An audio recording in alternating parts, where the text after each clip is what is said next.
Bonjour à tous, j'espère que vous allez bien, que vous êtes en forme.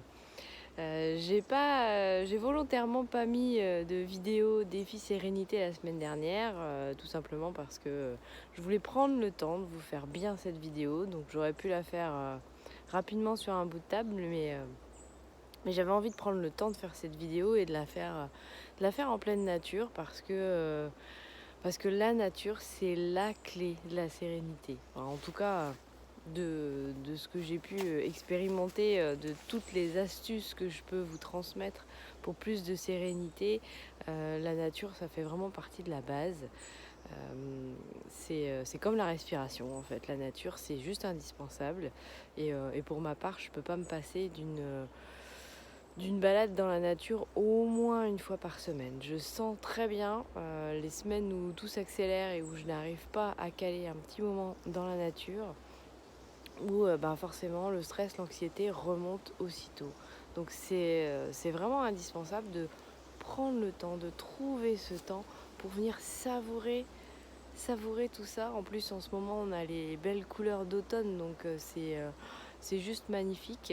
Et bien entendu, je vous invite à faire vos marches dans la nature en étant pleinement ici, en profitant du moment, en profitant aussi des sensations, des odeurs, des couleurs, de bien prendre le temps de regarder ce qui se passe pour être dans l'instant présent, tout simplement, pour vivre pleinement le moment quand vous êtes dans la nature.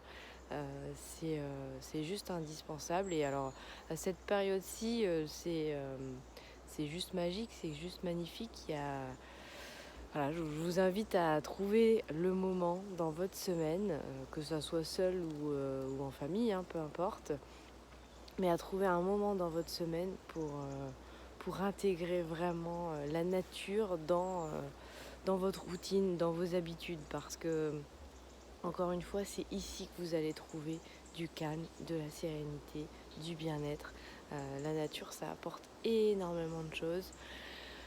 La nature, elle est simple en fait, hein. Elle est tout simplement. En ce moment, elle n'est pas en train de pleurer parce qu'elle perd ses feuilles, parce que il va faire froid bientôt. Non, elle est là et puis c'est tout. Et elle a beaucoup, beaucoup, beaucoup de choses à nous apprendre. Et, et notamment le fait de respirer et puis d'être en paix, d'accepter ce qui est, d'accepter ce qu'on vit aussi. Même si, encore une fois, ça on y reviendra, mais le fait d'accepter, ça ne veut pas dire renoncer, bien au contraire. Mais c'est important aussi d'accepter ce qui se présente à nous, ce qui se présente dans la vie. Il y a pas de hasard, c'est ma phrase préférée, il n'y a pas de hasard, il n'y a que des rendez-vous, donc il n'y a pas de hasard à ce qui se présente dans nos vies. Maintenant, voilà, la nature, elle nous aide beaucoup à être dans l'acceptation et à comprendre beaucoup, beaucoup de choses. Donc encore une fois, je vous invite, s'il y a un défi à faire cette semaine, c'est de prendre le temps de vous balader dans la nature, même si c'est un quart d'heure parce que vous avez un emploi du temps très chargé, même si c'est juste le temps de votre pause de midi au travail, peu importe, mais prenez vraiment ce temps. Vous verrez que si vous prenez cette habitude d'aller régulièrement dans la nature, vous allez en ressentir énormément de bienfaits. Voilà ce que j'avais envie de partager cette semaine avec vous. Donc, votre défi cette semaine, c'est de prendre le temps d'aller dans la nature, profiter de ramasser aussi en ce moment les châtaignes, les champignons. Voilà, faites-vous plaisir. Prenez ce temps avec vous, avec la nature et si vous pouvez avec vos proches aussi, c'est toujours des moments très agréables à partager. Voilà, je vous souhaite en tous les cas plein de bonnes choses. Prenez soin de vous et puis je vous dis à bientôt.